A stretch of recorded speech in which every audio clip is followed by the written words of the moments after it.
Maswerteng hapon po mga ka-STL. Narito na po ang resulta ng STL Pangasinan para sa araw na to, second draw November 17, 2024. Araw ng linggo, naway ang mga natayaan nyo pong mga numero kanina ay manalo nawa ngayong hapong ito 5 PM. Kaya kunin nyo na po yung mga tickets. Narito na po ang resulta.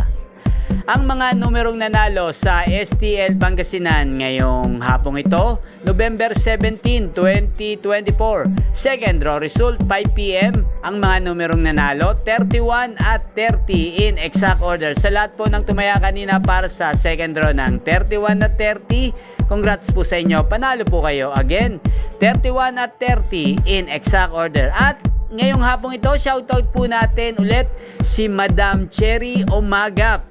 Madam Cherry Umagap, shoutout po sa inyo. Naway ang mga numerong tinataya nyo sa STL Pangasinan ay manalo nawa ngayong araw na to.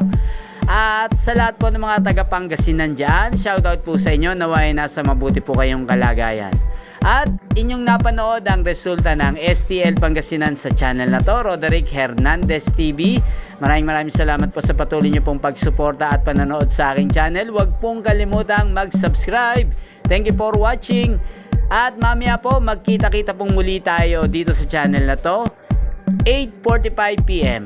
Sa mga nais pong magpa-shoutout po dyan, mag-comment lang po kayo at kayo po i-shoutout ko po mamaya. Thank you for watching.